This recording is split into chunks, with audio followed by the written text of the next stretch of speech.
Children, so today in this video we will be studying about lesson number 4 for class 6 science, sorting materials into groups. Okay, I repeat, lesson number 4, sorting materials into groups for class 6 science. Okay, now how do we sort materials into groups? What is the meaning of this sentence? Always remember one thing, we find different type of materials all around us. Now what are those different types of materials? We see paper, we see wood, we see plastics, we see clothes, we see water, we see liquids like oil, milk, or we see grain like substances like dal, chawal, or okay, so we see various type of substances around us, and everything is different from one another. Protektu bostu itu hitutke beleg. Okay, so he karone ami materials pur sadharonote we classify the materials generally into two groups. Number 1 is metals and number 2 is non-metals. Okay, so metals, what are metals?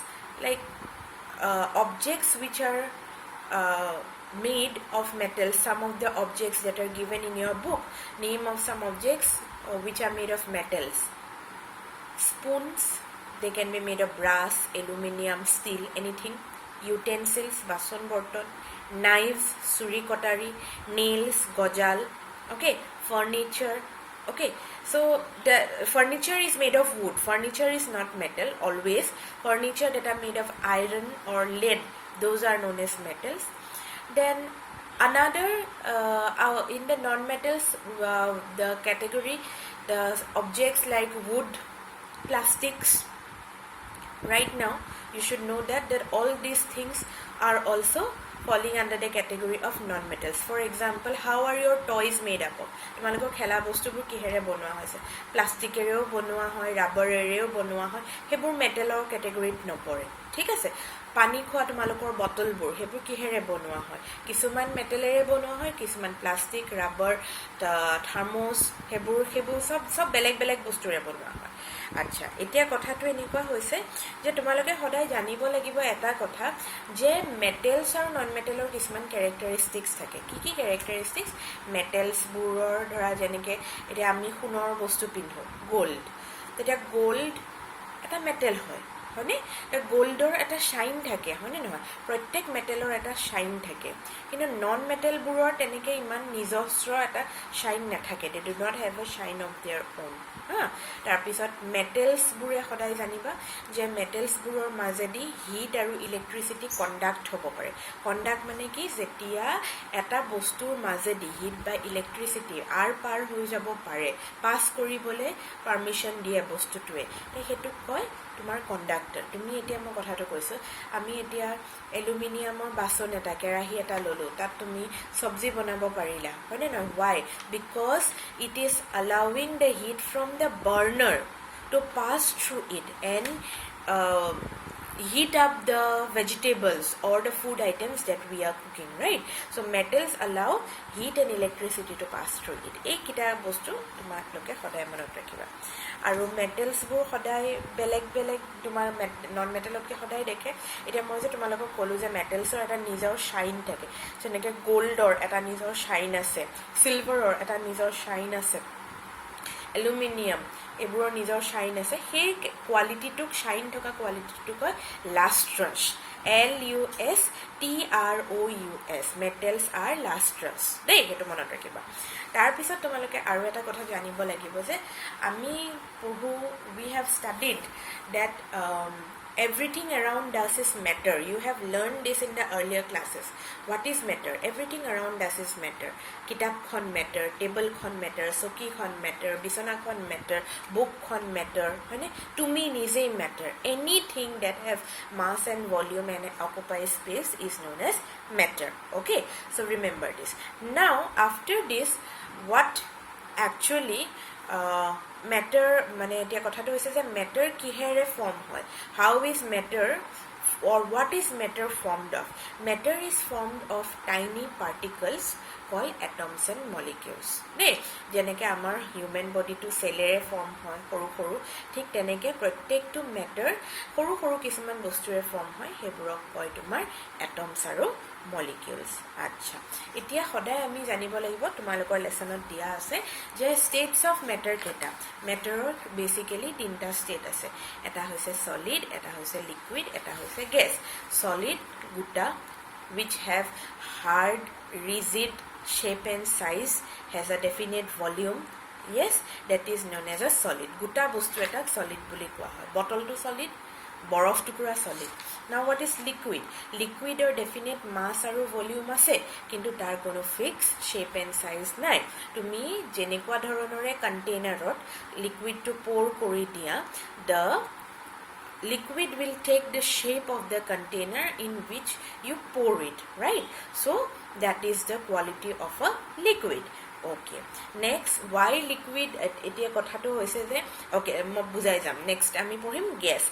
Gas mane ki bota gas, oxygen gas, carbon dioxide gas. Tumi sakure dekhi poa janu nai oxygen ami ukhalaote ami gom pao je we are taking in oxygen gas.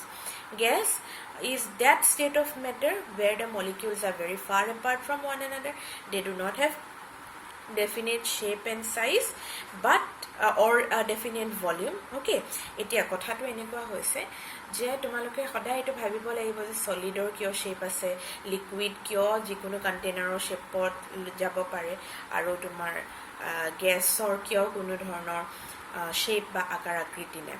Ami jano je sob dhoroner states of matter bur kisuman atoms or molecules ere form hoy, right? So in case of solids, the molecules are very tightly bonded to one another. There is no intermolecular space. Yotor mazot kono gap nai, ekdom lagi thake. Hoy, hekarni yotor eta fixed shape ase. Liquid or mazot olop gap ase. Okay, olop gap ase. Tetia mane ki hoy, to yotor flow kora quality to thake. আৰু গেছৰ বহুত দূৰে দূৰে থাকে, মানে এটা molecule যদি ইয়াত এটা মলিকুল তাত যত বহুত দূৰে দূৰে থাকে, সেই কাৰণে সিহঁতৰ কোনো ফিক্স শেপ আৰু ভলিউম নাথাকে। তে বুজিলে? সদায় মনত ৰাখিবা solids in solid the molecules are very tightly packed. In liquid molecules are loosely packed, and in case of gases molecules are very far apart from one another. ঠিক আছে? Okay, after this ami পঢ়িব লাগিব insoluble and soluble substances. Okay, now what are insoluble substances? Insoluble মানে কি? যিবোৰ substance আমি এতিয়া কিহবাত গুলিলে গুল না খায়, substances which when mixed with any liquid doesn't get properly mixed with it are known as insoluble substances. Like when you take a spoon of sand and mix it in water, will it dissolve? No. Tumi bali lola aru bali khini jodi tumi jodi panit gulibole sala ta gul khabo jano ketiao to na khai hoy na hetu koi sand is insoluble. Kintu tumi jodi nimok ba seniya samus loa aru panit khini jodi gula the gul khabo na khai khabo, it will be soluble. So substances which dissolve easily in a liquid are known as soluble substances like salt and sugar, and substances which do not dissolve in the liquids are known as insoluble substances. Example, sand. Okay, great. Now after that you need to know what is a solution. Okay, now I have told you. Okay, let us take one example. I am taking 1 spoon of sugar and 1 glass of milk. Now the sugar is solid.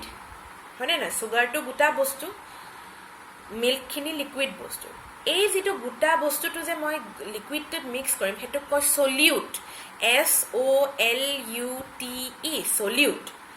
আৰু যেটো গাখীৰত লিকুইডত মই mix কৰিম হেতু কয় তোমাৰ solvent, SOLVENT, solvent. যেতিয়া এটা solute আৰু এটা solvent একেলগে লগ লাগে, then it forms a solution. Always remember, when a solute and a solvent mixes together, then a solution is formed. Okay, You have to remember this. Okay, so that is the example of a solution. And the liquids that dissolves in water. গাখীৰত যদি মই যদি পানী আধা cup লওঁ আৰু তাত যদি মই গাখীৰ 2 চামুচ দিওঁ গাখীৰখিনিটো মিক্স হৈ যাব, right?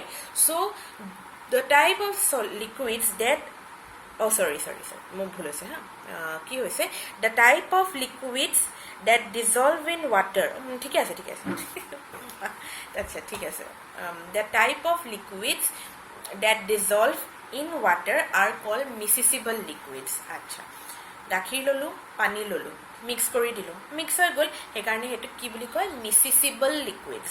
আৰু ধৰা মই ফালে তেল ললো আৰু এফালে পানী ললো মিক্স হল জানো নহল টু মিক্স তে তেনেকুৱা কি বুলি কয় তোমাৰ immiscible liquids. You are taking two liquids, water and milk. You are taking a spoon, stirring them, it is being mixed, that is they are miscible liquids. And when you are taking another example like that of oil and water and you are trying to mix them, are they mixing? No, the oil happens to float on the surface, yes or no? So those are known as immiscible liquids. Okay, so now you should know that why do certain objects float or sink in water. আচ্ছা কিছুমান বস্তু পানীত পেলালে তুমি হিলগুটি এটা পুখুৰীলে পেলাই দিলা কি হল হিলগুটিটো উপঙি আহে নেকি নাহে it doesn't float, it sinks, right? But if you throw a piece of paper or if you are taking a paper boat you can easily sail it. কিয় কিছুমান বস্তু ডুবি যায় কিছুমান বস্তু উপঙি থাকে কিহৰ কাৰণে যিবোৰ বস্তু পানীতকে পাতল substances which are lighter than water they happen to float, and substances which are not lighter than water, that is they are heavier than water, like iron nail, pebbles or stones, right? So they happen to sink in water. Okay, did you understand? Chalo, great. Next you will come to know about transparent materials. Materials through which light can completely pass are known as transparent materials. Panir মাজেদি light পাৰ হৈ যায় হয় তাৰপিছত তোমাৰ একদম সাফা ফটফটিয়া glass মানে আইনাৰ নিচিনা গ্লাস তাৰ মাজেদি লাইট পুৰা পাৰ হৈ যায় যিবোৰ বস্তুৰ মাজেদি লাইট সম্পূৰ্ণ পাস হৈ যাব পাৰে একো কোনো বাধা নোহোৱাকে those are known as transparent materials. তাৰপিছত translucent material মানে কি যিবোৰ মেটেৰিয়েলে লাইট পুৰাকে পাস হ'বলৈ নিদিয়ে এটা ধৰি লোৱা frosted glass মানে যিবোৰ গ্লাছত অকমান ধৰা কিবা ডিজাইনস যে থাকে ক্লিয়াৰলি ইফালে হিফালে নেদেখে হয়নে নহয় হেবোৰ frosted glass বুলি কয় বা তোমালোকে ধৰি লোৱা তেল dense medium eta tar মাজেদি সম্পূৰ্ণকে লাইট পাৰ হৈ যাব নোৱাৰে তো that is known as translucent medium. And what are opaque medium? Materials which do not allow light to pass at all through them. Wood, plastics, okay, so these are known as metals. Like মই যদি অ্যালুমিনিয়ামৰ sheet এখন থমস্ত তাৰ মাজেদি কি light পাৰ হ'ব পাৰিব নেকি নোৱাৰে ন আইৰনৰ শীট এটা থলো নোৱাৰে পাস হ'ব তো those are known as opaque object. Okay, transparent jar মাজেদি light pura pass hobo pare, translucent jar মাজেদি light olop pass hobo pare olop noare, aru opaque jar মাজেদি light ekebarei pass hobo noare. Okay, thik ase. So I hope you have understood this lesson number 4. So we will be doing the tick the correct options, that is at the end of your chapter. First one, what is matter made up of? Matter is made up of molecules. Answer is molecules. Which of these materials is hard, lighter than water and does not dissolve in water? Answer will be which of these material is hard, lighter than water and does not dissolve in water. এই গুটেকিটা materialৰ ভিতৰত কোনটো পানীতকে light কিন্তু তোমাৰ পানীত dissolve নহয় ইয়াত কি আছে আইৰন উড গ্লাস আৰু পিস অফ ৰক হলে লাইটাৰ দেন ওয়াটাৰ বুলি দিছে and does not dissolve in water. Answer তোমাৰ হ'ব this will be wood.